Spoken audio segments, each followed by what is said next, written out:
നമസ്കാരം, ഞാൻ doctor Ashna, doctor Ashna's wellness clinic, Kannur Koothuparamba. നമ്മുടെ ക്ലിനിക്കിൽ വന്ന ഭൂരിഭാഗം പേഷ്യൻസിൽ ഫാറ്റി ലിവർ വളരെ കോമൺ ആയിട്ട് കണ്ടുവന്നിട്ടുണ്ടായിരുന്നു. അത് ഫാറ്റി ലിവറിൻ്റെ ലക്ഷണങ്ങൾ വെച്ച് കണ്ടുപിടിച്ചതല്ല, മറ്റേതെങ്കിലും ഒരു അസുഖത്തെ തുടർന്ന് നമ്മൾ ബ്ലഡ് ടെസ്റ്റ് സജസ്റ്റ് ചെയ്യും. അപ്പോൾ ലിവർ ഫംഗ്ഷൻ ടെസ്റ്റിൻ്റെ അകത്ത് SGOT, SGPT, ആൽക്കലൈൻ ഫോസ്ഫേറ്റ് ഒക്കെ കൂടിയിട്ട് കണ്ടിട്ടുണ്ട്. അതുപോലെ തന്നെ നമ്മളിപ്പം ചിലവർ പറയും വയറുവേദന, യൂറിൻ ഇൻഫെക്ഷൻ, ഫൈബ്രോയിഡ്, PCOD അങ്ങനെയുള്ളവരോടൊക്കെ നമ്മൾ വയറ് സ്കാൻ ചെയ്യാൻ പറയും. അപ്പോൾ അങ്ങനെയുള്ളവർ ചെയ്യുമ്പോഴും എന്തായി, ഫാറ്റി ലിവർ എന്ന് പറഞ്ഞൊരു കാര്യം നമ്മൾ ആ സ്കാനിങ്ങിൽ ഡയഗ്നോസ് ചെയ്തു. ഇങ്ങനെയാണ് കുറേ പേഷ്യൻസിന് രോഗലക്ഷണങ്ങളില്ലാതെ നമ്മൾ ഫാറ്റി ലിവർ ഉണ്ട് എന്നുള്ളത് ഡയഗ്നോസ് ചെയ്തിട്ടുണ്ടായിരുന്നത്. മുന്നൊക്കെ ഒരു 40 വയസ്സിന് മുകളിലുള്ളവർക്കായിരുന്നു ഫാറ്റി ലിവർ കണ്ടിട്ടുണ്ടായിരുന്നത്. പക്ഷേ ഇപ്പോൾ 10 വയസ്സിന് മുകളിലുള്ള കുട്ടികളിൽ വരെ ഫാറ്റി ലിവർ ഉണ്ട്. ഒരു കുറച്ച് നാളുകൾക്ക് മുന്നേ നമ്മുടെ ക്ലിനിക്കിൽ പാരൻസും കുട്ടികളായിട്ട് വന്നു. അപ്പോൾ ഒരു 14 വയസ്സുള്ളൊരു കുട്ടി. അപ്പോൾ ചോദിച്ചു എന്താ പ്രശ്നം. അപ്പോൾ കുട്ടീൻ്റെ പാരൻസാണ് പറഞ്ഞത് ഫാറ്റി ലിവർ. ശരിക്കും ഞാൻ ഞെട്ടിപ്പോയി, കാരണം 14 വയസ്സുള്ള കുട്ടികൾക്ക് വരെ ഇപ്പോൾ ഫാറ്റി ലിവർ ഉണ്ട്. അത്രമാത്രം നമ്മുടെ ജീവിതശൈലിയിൽ ഉണ്ടാകുന്ന മാറ്റമാണ് ഇപ്പോൾ ഫാറ്റി ലിവർ ഇങ്ങനെ വളരെ കോമൺ ആയിട്ട് എല്ലാവരിലും കണ്ടുവരുന്നത്. പക്ഷേ സ്റ്റാർട്ടിങ്ങിൽ എന്ത് ചെയ്യും, നമ്മൾ ഈ ഫാറ്റി ലിവർ അല്ലേ, അത് സാരമില്ല, എല്ലാവരിലും ഉണ്ടല്ലോ എന്ന് വിചാരിച്ചിട്ട് നമ്മൾ അവോയ്ഡ് ചെയ്തു കളയും, ശ്രദ്ധിക്കാതെ വരും. ഫുഡും ശ്രദ്ധിക്കില്ല, ഫിസിക്കൽ ആക്ടിവിറ്റീസും ഒന്നും ശ്രദ്ധിക്കാതെ പിന്നീട് നോക്കുമ്പോൾ എന്താവും, ഇത് ഗ്രേഡ് കൂടി സിവിയർ ആയിട്ടുള്ള കോംപ്ലിക്കേഷൻ ആയിട്ടുള്ള സ്റ്റേജിലോട്ടേക്ക് ഷിഫ്റ്റ് ചെയ്യും. അപ്പോഴാണ് എന്ത്, നമ്മൾ ഭയങ്കരമായിട്ട് വറീഡ് ആവും, അയ്യോ ഡയറ്റ് ശ്രദ്ധിക്കണമല്ലോ, എക്സസൈസ് ചെയ്യണമല്ലോ എന്നുള്ള തോട്ട് നമുക്ക് വരുന്നത്. അപ്പോൾ എങ്ങനെയാണ് ഫാറ്റി ലിവർ നമ്മുടെ ശരീരത്തിൽ വരുന്നത്, എന്തൊക്കെയാണ് ലക്ഷണങ്ങൾ നമ്മുടെ ശരീരത്തിൽ കാണിക്കുന്നത് എന്നുള്ളൊരു കാര്യമാണ് ഞാൻ ഈ ഒരു വീഡിയോയിൽ നിങ്ങളായിട്ട് ഷെയർ ചെയ്യുന്നത്. ഫാറ്റി ലിവർ നമ്മുടെ ശരീരത്തിലുണ്ടായാൽ നമ്മുടെ ശരീരത്തിൽ പല രീതിയിലുള്ള ലക്ഷണങ്ങൾ കാണിക്കും. ഫാറ്റി ലിവർ നമ്മുടെ ശരീരത്തിൽ ഉണ്ടാകുമ്പോൾ നമ്മുടെ മുഖത്ത് കളർ മാറ്റം ഉണ്ടാകാൻ തുടങ്ങും, കറുപ്പ് വരാൻ തുടങ്ങും. പ്രത്യേകിച്ച് നമ്മുടെ ഈ ഒരു ഫോർഹെഡ് റീജിയണിലും ഈ ഒരു ചീക്സിൻ്റെ ഈ സൈഡിലായിട്ട് കറുപ്പ് കളർ വരാൻ തുടങ്ങും. ഡാർക്ക് സ്കിൻ ആയിട്ടുള്ള ആളുകളിലും ആ ഒരു സ്കിൻ കളറിനേക്കാൾ ഏറെ ഒരു കറുത്ത കളറായിട്ടാണ് കാണാം. പ്രത്യേകിച്ച് കൈകളിലും ചിലവരിൽ ഈ ഒരു പിഗ്മെൻറ്റേഷൻ കറുത്ത കളറായിട്ട് ഇങ്ങനെ കുത്ത് പോലെയുള്ള കളേഴ്സായിട്ട് കണ്ടിട്ടുണ്ട്. പിന്നെ സ്കിന്നിൽ ചൊറിച്ചിലുണ്ടാവും, പക്ഷെ പാടുകളായിട്ട് ഉണ്ടാവില്ല. കൈയിൻ്റെയും കാലിൻ്റെയും അടിയിലാണ് ഏറ്റവും കൂടുതൽ ചൊറിച്ചിലുണ്ടാവുക. കാലിനും കൈയിനും അടിവയറ്റിലായിട്ട് നീർക്കെട്ട് കയറും. ചിലവർക്ക് വയറിൻ്റെ മേൾഭാഗത്തായിട്ട് ഇടയ്ക്കിടെ ഒരു വയറുവേദന വരും. ചിലർക്ക് എപ്പോഴും ക്ഷീണമായിരിക്കും, പകൽ സമയത്ത് ഒന്നും ചെയ്യാൻ വയ്യ, ആകപ്പാടെ എല്ലാത്തിനും ഒരു താല്പര്യക്കുറവുള്ള രീതിയിലുണ്ടാവും. രാത്രിയിലാണെങ്കിൽ ഉറക്കം ഉണ്ടാവില്ല, അതുകൊണ്ട് രാവിലെ വളരെയധികം രീതിയിൽ ഉറങ്ങിക്കൊണ്ടേയിരിക്കും, അതും ഒരു ക്ഷീണത്തിന് കാരണമാകും. പിന്നെ വിശപ്പുണ്ടാവില്ല, ഒന്നും കഴിക്കാൻ താല്പര്യമില്ല, പ്രത്യേകിച്ച് ക്രേവിങ്സ് ഒന്നുമില്ല, അതുകൊണ്ട് തന്നെ ക്ഷീണം കൂടുതലായിട്ട് വരും. പിന്നെ ഇങ്ങനെയുള്ളവർക്ക് ഇമോഷൻസിൻ്റെ കാര്യത്തിൽ ഒരു സ്റ്റേബിൾ ആയിരിക്കില്ല, ടെൻഷൻ ഉണ്ടാവും. അതുപോലെ എപ്പോഴും ഒരു മൂഡ് സ്വിങ്സ്, ആങ്സൈറ്റി പോലുള്ള ടെൻഷൻ, അങ്ങനെയുള്ള കാര്യങ്ങളൊക്കെ റിപ്പീറ്റായിട്ട് വന്നുകൊണ്ടിരിക്കും. ചിലർക്ക് വിയർപ്പ് കൂടുതലായിരിക്കും, ചിലവരിൽ സ്മെല്ലുണ്ടാവില്ല, പക്ഷെ ചിലർക്ക് വളരെയധികം സ്മെല്ല് കൂടുതലായിരിക്കും ഈ വിയർപ്പ് കൂടുന്നതിൻ്റെ ഭാഗമായിട്ട്. പിന്നെ ചിലവരിൽ സ്കിന്നിൽ ഈ ചതവ് പോലുള്ള പാടുകൾ വന്നു പോകും, പക്ഷെ അതിങ്ങനെ പെർമനൻ്റ് ആയിട്ട് നിൽക്കില്ല, ഇടയ്ക്ക് ഇങ്ങനെ വന്ന് പോയി എന്നുള്ള രീതിയിലാണ് ആ പാടുകൾ ഉണ്ടാകുക. അപ്പോൾ ഇതൊക്കെയാണ് നമുക്ക് ഫാറ്റി ലിവർ ഉണ്ടായാൽ നമ്മുടെ ശരീരത്തിൽ കാണിക്കുന്ന ലക്ഷണങ്ങളായിട്ടുണ്ടാവുന്നത്. എന്തുകൊണ്ടാണ് ഫാറ്റി ലിവർ വരുന്നത്, നമ്മൾ എപ്പോഴെങ്കിലും ചിന്തിച്ചിട്ടുണ്ടോ? നമ്മുടെ ജീവിത ശൈലിയിൽ ഉണ്ടാകുന്ന മാറ്റങ്ങളാണ് ഫാറ്റി ലിവറിന് കാരണമാകുന്നത്. ഒന്ന് പ്രധാനമായിട്ടും പറയുകയാണെങ്കിൽ മദ്യപാനം. ചില ആളുകളിൽ വർഷങ്ങളോളമുള്ള മദ്യപാനം ഫാറ്റി ലിവറിലേക്ക് കാരണമാകുന്നുണ്ട്. ആ ഒരു ഫാറ്റി ലിവറിന് പറയുന്ന പേരാണ് ആൽക്കഹോളിക് ഫാറ്റി ലിവർ. രണ്ടാമത്തെ കാരണം എന്താണെന്ന് വെച്ച് കഴിഞ്ഞാൽ നമ്മുടെ ഭക്ഷണ രീതിയിലുണ്ടായ തെറ്റ്. അതായത് നമ്മൾ കൂടുതൽ കലോറി അടങ്ങിയ ഫുഡുകൾ കഴിക്കുമ്പോൾ നമ്മുടെ ശരീരത്തിൽ കൊഴുപ്പ് വന്ന് അടിഞ്ഞുകൂടി അത് ലിവറിൽ സ്റ്റോർ ചെയ്യുമ്പോഴാണ് ഫാറ്റി ലിവറിലേക്ക് മാറുന്നത്. ഈ ഫാറ്റി ലിവറിന് പറയുന്ന പേരാണ് non alcoholic fatty liver. Fatty liver വന്നു കഴിഞ്ഞാൽ പല ഗ്രേഡുകളുണ്ട്. Fatty liver grade 1, 2, 3. ഇത് ഫാറ്റി ലിവർ ഗ്രേഡ് 1, 2 എന്ന് പറയുന്ന വലിയ കോംപ്ലിക്കേഷനുള്ള സ്റ്റേജസ് ഒന്നല്ല, പക്ഷേ നമ്മൾ ശ്രദ്ധിക്കാതിരുന്നു കഴിഞ്ഞാൽ അത് ഗ്രേഡ് 3 സിവിയർ ആയിട്ടുള്ള സ്റ്റേജിലോട്ടേക്ക് ഷിഫ്റ്റ് ചെയ്യുമ്പം നമുക്ക് നമ്മുടെ ലിവറിനെ പൂർണ്ണ സ്ഥിതിയിലേക്ക് കൊണ്ടുവരിക എന്നുള്ളത് വളരെ ബുദ്ധിമുട്ടായിട്ടുള്ള കാര്യം. അപ്പം നമ്മൾ ആദ്യമേ ലിവറിനെ എന്ത് ചെയ്യണം, പഴയ സ്ഥിതിയിലേക്ക് കൊണ്ടുവരാനുള്ള എല്ലാ മെത്തേഡ്സും നമ്മൾ ട്രൈ ചെയ്യണം. അതിപ്പോൾ ഭക്ഷണ രീതി ആയാലും, ഇതിപ്പോൾ മദ്യപാനത്തിൻ്റെ കാര്യമായാലും, ഫിസിക്കൽ എക്സസൈസ് ആയാലും, എല്ലാ രീതിയിലും നമ്മൾ ഫോക്കസ് ചെയ്യണം ഫാറ്റി ലിവർ മാറ്റണമെങ്കിൽ.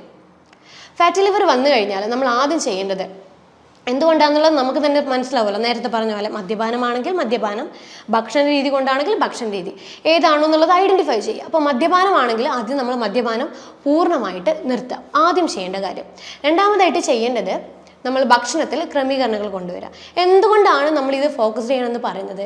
കാരണം നമ്മളിപ്പോൾ മദ്യപാനമായാലും ഭക്ഷണ രീതി ആയാലും കാർബോഹൈഡ്രേറ്റ് എന്നുള്ളൊരു ഫുഡാണല്ലോ നമ്മുടെ ശരീരത്തിലേക്ക് ഫാറ്റ് കൂടുതലായിട്ട് കൊണ്ടുവരുന്നത്. അതുകൊണ്ട് തന്നെ നമ്മുടെ മദ്യപാനത്തിൻ്റെയും അതുപോലെ കാർബോഹൈഡ്രേറ്റ് ഫുഡിൻ്റെയും ഇൻടേക്ക് നമ്മൾ കുറയ്ക്കണം. എന്തുകൊണ്ടാണ്? ഈ രണ്ട് ഫുഡുകൾ നമ്മൾ കഴിക്കുമ്പോൾ നമ്മുടെ ശരീരത്തിലേക്ക് എന്തായിട്ടാണ് വരുന്നത്? ഗ്ലൂക്കോസ് ആയിട്ടാണ് എത്തുന്നത്. പക്ഷെ നമ്മുടെ ശരീരത്തിൽ ഗ്ലൂക്കോസിൻ്റെ ആവശ്യകതയുണ്ട്. എന്തിനാ? നമ്മുടെ എനർജിക്ക് വേണ്ടിയിട്ട്. നമ്മൾക്കിപ്പോൾ ഒരു കാര്യങ്ങൾ എന്തെങ്കിലും ചെയ്യണമെങ്കിലോ സംസാരിക്കണമെങ്കിലോ അല്ലെങ്കിൽ ബ്രെയിൻ ഫോക്കസ് ചെയ്ത് എന്തെങ്കിലും ചെയ്യണമെങ്കിലോ എനർജി വേണം. അപ്പോൾ ഈ എനർജിക്കാണ് ഗ്ലൂക്കോസ് എന്ന് പറയുന്നൊരു ഘടകം നമ്മൾ ഉള്ളിലോട്ട് വരുന്നത്. ഉള്ളിലേക്ക് ഗ്ലൂക്കോസ് എത്തിക്കഴിഞ്ഞാൽ നമ്മുടെ ശരീരം എന്ത് ചെയ്യും? ആവശ്യമുള്ളത് നമ്മുടെ ഗ്ലൂക്കോസ് ശരീരം യൂസ് ചെയ്യും. പക്ഷേ നമ്മൾ ആവശ്യത്തിൽ കൂടുതൽ കഴിക്കുന്നുണ്ടെങ്കിലോ അങ്ങനെ വരുമ്പോൾ നമ്മുടെ ശരീരം എന്താ ചെയ്യണേ? കൂടുതലുള്ളതിന് നമ്മുടെ ശരീരം തള്ളി മാറ്റി അത് ലിവറിലേക്ക് അടിഞ്ഞുകൂടി വരുമ്പോഴാണ് എന്ത് തുടങ്ങുന്നത്? ഫാറ്റി ലിവർ തുടങ്ങുന്നത്. മദ്യപാനം ഞാൻ സപ്പോർട്ട് ചെയ്യില്ല, കാരണം മദ്യപാനം നമ്മുടെ ശരീരത്തിന് ഹാനികരമാണ്. ഭക്ഷണ രീതി നമുക്ക് എന്തായാലും നമുക്ക് ആവശ്യമുള്ള രീതിയിൽ കഴിക്കേണ്ടതാണ്. പക്ഷെ നമ്മൾ കൺട്രോൾ ചെയ്തിട്ട് വേണം നമ്മൾ ഭക്ഷണ ക്രമീകരണങ്ങൾ കൊണ്ടുപോകാനായിട്ട്. ഫിസിക്കലി നന്നായിട്ട് അധ്വാനിക്കുന്നവർക്ക് എനർജി വേണം. പക്ഷെ വലിയ രീതിയിൽ അധ്വാനം ഇല്ലാത്തവർക്ക് എനർജിയുടെ ആവശ്യമില്ല, കുറവായിട്ടേ നമ്മുടെ ശരീരത്തിന് വേണ്ടൂ. അങ്ങനെയുള്ള രീതിയിൽ വേണം നമ്മൾ ഡയറ്റ് ഫോളോ ചെയ്യാനായിട്ട്. അപ്പോൾ ഈ ഫാറ്റി ലിവർ ഉള്ളവർക്ക് എങ്ങനെ ഡയറ്റ് കൊണ്ടുപോകണം എന്നുള്ളൊരു കാര്യം ഞാൻ ഡീറ്റെയിൽ ആയിട്ട് പറഞ്ഞുതരാം. ഫാറ്റി ലിവർ എന്ന് കേൾക്കുമ്പോൾ തന്നെ നിങ്ങൾക്ക് മനസ്സിലാവുന്നുണ്ടാവും. ഫാറ്റ് അതായത് കൊഴുപ്പ്, നമ്മുടെ കരളിൽ കൊഴുപ്പ് വന്ന് അടിഞ്ഞു കൂടുന്ന ഒരു അവസ്ഥയാണ് ഫാറ്റി ലിവർ എന്ന് പറയുന്നത്. ഫാറ്റി ലിവർ വന്നു കഴിഞ്ഞാൽ ഇനി കൊഴുപ്പിൻ്റെ ശരീരത്തിന് ആവശ്യമുണ്ടോ? ഇല്ല, കാരണം ശരീരത്തിൽ ഓൾറെഡി കൊഴുപ്പ് അടിഞ്ഞുകൂടാൻ തുടങ്ങി. അപ്പം നമ്മൾ എന്ത് ചെയ്യണം? ഇനി കൊഴുപ്പടങ്ങിയ ഫുഡുകൾ കഴിക്കാതിരിക്കാൻ വേണ്ടിയിട്ട് ആദ്യം ശ്രദ്ധിക്കണം. ഏതൊക്കെ? ധാന്യങ്ങളാണ് നമ്മൾ ആദ്യം കുറക്കേണ്ടതായിട്ടുള്ളത്. ധാന്യങ്ങൾ എന്ന് പറയുമ്പോൾ അരിയാഹാരമാവാം, ഗോതമ്പാവാം, പഞ്ചസാരയാവാം, എണ്ണ പലഹാരങ്ങളാവാം, വറുത്ത് പൊരിച്ച കാര്യങ്ങളാകാം, ജങ്ക് ഫുഡ് ആകാം, കാർബണേറ്റഡ് ഡ്രിങ്ക്സ് ആകാം. ഇതൊക്കെ എന്തായിട്ടാണ് നമ്മുടെ ശരീരത്തിലേക്ക് വരുന്നത്? ഗ്ലൂക്കോസിൽ നിന്ന് കൊഴുപ്പായി എന്നുള്ള രീതിയിൽ കൺവേർട്ട് ചെയ്യുന്ന ഫുഡുകളാണ് ഇതൊക്കെ. അപ്പോൾ നമ്മൾ എന്ത് ചെയ്യണം? അപ്പോൾ ഈ ഫുഡുകളൊക്കെ എന്തായിട്ടാണ് നമ്മുടെ ശരീരത്തിലേക്ക് എത്തുന്നത്? കൊഴുപ്പായിട്ടാണ് നമ്മുടെ ശരീരത്തിലോട്ടേക്ക് മാറുന്നത്. അപ്പോൾ ഫാറ്റി ലിവർ ഉള്ളവർ ഈ ഒരു കൊഴുപ്പടങ്ങിയ ഫുഡുകൾ പൂർണ്ണമായിട്ടും ഒഴിവാക്കേണ്ടത് നിർബന്ധമായിട്ടുള്ള കാര്യമാണ്. കാരണം നമുക്ക് ഓൾറെഡി കൊഴുപ്പ് ശരീരത്തിൽ അടിഞ്ഞു കൂടിയിട്ടുണ്ട്. അപ്പോൾ ഇനി ഒരു കൊഴുപ്പടങ്ങിയ ഫുഡിൻ്റെ ആവശ്യകത നമ്മുടെ ശരീരത്തിനില്ല. ഉള്ള സ്റ്റോർ ചെയ്ത കൊഴുപ്പിനെ നമ്മൾ ഒഴിവാക്കി കളയണമെങ്കിൽ ഇനി ഒരു കൊഴുപ്പടങ്ങിയ ഫുഡുകൾ നമ്മുടെ ശരീരത്തിലേക്ക് കൊടുക്കരുത്. അപ്പോൾ നമ്മളിപ്പോൾ ഒരു ദിവസം സ്റ്റാർട്ട് ചെയ്യുമ്പോൾ നമ്മൾ എന്താ ചെയ്യുന്നത്?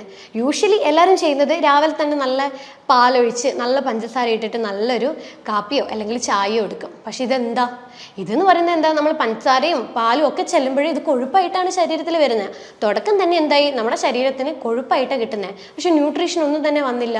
നമ്മൾ പറയുന്നില്ലേ your breakfast is your brain food എന്ന് നമ്മൾ പറയുന്നില്ലേ? പക്ഷേ നമ്മൾ എന്താ കൊടുക്കുന്നത്? പകരം നേരെ തല തിരിച്ചിട്ട് കൊഴുപ്പടങ്ങിയ ഫുഡുകളാണ് കൊടുക്കുന്നത്. അങ്ങനെ ചെയ്യാതെ നമ്മൾ ബ്രെയിനിന് വേണ്ട ഫുഡുകൾ എന്താണോ അതാണ് നമ്മൾ പ്രൊവൈഡ് ചെയ്യേണ്ടത്. അല്ലാതെ ഫാറ്റ് അടങ്ങിയ ഫുഡുകൾ ഒരു ദിവസം തുടങ്ങരുത്. അപ്പോൾ നമ്മളൊരു ദിവസം തുടങ്ങുമ്പോഴേ നമ്മൾ എന്ത് ചെയ്യും? ഒരു രാവിലെ ഒരു 7 മണിക്കോ അല്ലെങ്കിൽ 7:30 ആയിട്ട് നമ്മൾ കുറച്ച് നട്ട്സായിട്ട് സ്റ്റാർട്ട് ചെയ്യുക. ഒരു 5 ബദാം, 5 കാഷ്യൂസ്, ഒരു 2-3 വാൾനട്ട്, ഇങ്ങനെയുള്ള എന്തെങ്കിലും ഒരു നട്ട്സോ പിന്നെ നമ്മൾ ഉണക്കമുന്തിരിങ്ങ അങ്ങനെയുള്ള കാര്യങ്ങളൊക്കെ ആയിട്ട് രാവിലത്തെ ഒരു ഡേ സ്റ്റാർട്ട് ചെയ്യുക. അത് കഴിച്ച് ഒരു 1/2-3 മണിക്കൂറൊക്കെ കഴിഞ്ഞതിന് ശേഷം മാത്രം ബ്രേക്ക്ഫാസ്റ്റിലോട്ടേ പോവുക. അപ്പോൾ ബ്രേക്ക്ഫാസ്റ്റ് എടുക്കുമ്പോൾ നമുക്ക് എന്ത് ചെയ്യാം? ഈ ധാന്യങ്ങൾ ഇങ്ങനത്തെ ഒഴിവാക്കുക, അരിയാഹാരങ്ങൾ ഒഴിവാക്കുക, ഗോതമ്പിൻ്റെ ഐറ്റംസ് ഒഴിവാക്കുക. പകരം നമുക്ക് ചെറുപയർ പൊതിർത്തിട്ട് ചെറുപയറിനെ കൊണ്ടുള്ള ദോശ ഉണ്ടാക്കിയിട്ട് കഴിക്കാം. 1-2 ചെറുപയർ ദോശയായിട്ട് കഴിക്കാം. അല്ലെങ്കിൽ നമുക്ക് ഓട്സ്, സ്റ്റീൽ കട്ട് ഓട്സ് അല്ലെങ്കിൽ റോൾഡ് ഓട്സ് ഒക്കെ ആയിട്ട് അവൈലബിൾ ആയിട്ടുണ്ട്. അതിൻ്റെ ഒരു കപ്പ് ബൗളിൽ ഓട്സ് നമ്മൾ നോർമൽ വെള്ളത്തിൽ കുറുക്കിയെടുത്ത് കുറച്ച് ഉപ്പ് ഇട്ടിട്ട് അതിൻ്റെ കൂടെ നമുക്ക് പ്രോട്ടീൻസ് കൂടുതൽ കമ്പൈൻ ചെയ്തെടുക്കുക. അത് ഓട്സും വേണമെങ്കിൽ നമുക്ക് ഒരു മുട്ടയോ അല്ലെങ്കിൽ ഓട്സ് മാത്രം, വെജിറ്റേറിയൻസ് ആണെങ്കിൽ വെറും ഓട്സ് മാത്രമായിട്ടും കഴിക്കാം. അല്ലെങ്കിൽ വേറൊരു ഓപ്ഷൻ എന്താണെന്ന് വെച്ച് കഴിഞ്ഞാൽ നമുക്ക് രാവിലെ ഒരു നേന്ത്രപ്പഴം പകുതി പുഴുങ്ങിയിട്ടോ അല്ലെങ്കിൽ ജസ്റ്റ് ഒന്ന് നെയ്യിൽ വാട്ടിയെടുത്തിട്ടോ അതിൻ്റെ കൂടെ 2 മുട്ടയോ അല്ലെങ്കിൽ 1 മുട്ടയോ ആയിട്ട് രാവിലത്തെ ബ്രേക്ക്ഫാസ്റ്റ് നമുക്ക് ഈ രീതിയിലൊന്ന് എടുക്കാം. പിന്നെ വരുന്നത് ഒരു 11:30 ആകുമ്പോഴേ എന്തെങ്കിലും ചെറിയ രീതിയിൽ എന്തെങ്കിലും കഴിക്കാം. വേണമെങ്കിൽ ഹാഫ് ബൗൾ പപ്പായയോ ഹാഫ് ബൗൾ വാട്ടർമെലൺ അല്ലെങ്കിൽ ബത്തക്ക, നമ്മുടെ നാട്ടിൽ ബത്തക്ക എന്ന് പറയും, മറ്റുള്ളവർക്ക് തണ്ണിമത്തൻ എന്ന് പറയും. ഹാഫ് ബൗൾ തണ്ണിമത്തനോ അല്ലെങ്കിൽ ഒരു ആപ്പിളോ അല്ലെങ്കിൽ ഒരു പേരയ്ക്കോ അങ്ങനെ എന്തെങ്കിലും ലൈറ്റ് ആയിട്ടുള്ള ഫുഡ് ഒരു 11:30 ആകുമ്പോൾ കഴിക്കാം. ഉച്ചക്ക് ഒരു തവി ചോറ് വേണമെങ്കിൽ കഴിക്കാം നിർബന്ധമാണെങ്കിൽ. അല്ലാത്തവർക്ക് എന്ത് ചെയ്യാം?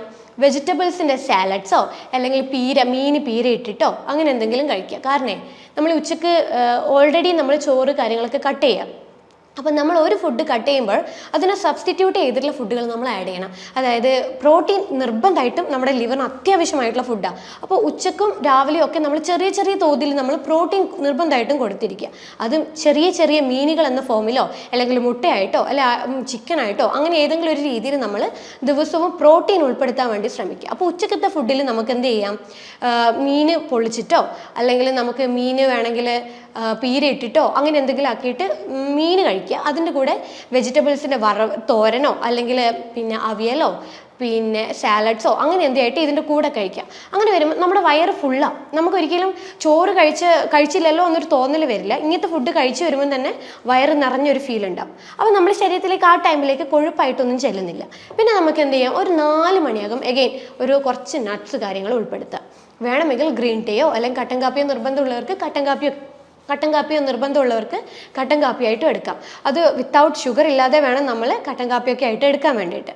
അല്ലെങ്കിൽ ഫ്രൂട്ട് സാലഡ്സോ അല്ലെങ്കിൽ കുറച്ച് നട്ട്സോ അങ്ങനെ എന്തെങ്കിലും ആയിട്ട് വൈകുന്നേരത്തെ ഫുഡാക്കി മാറ്റാം.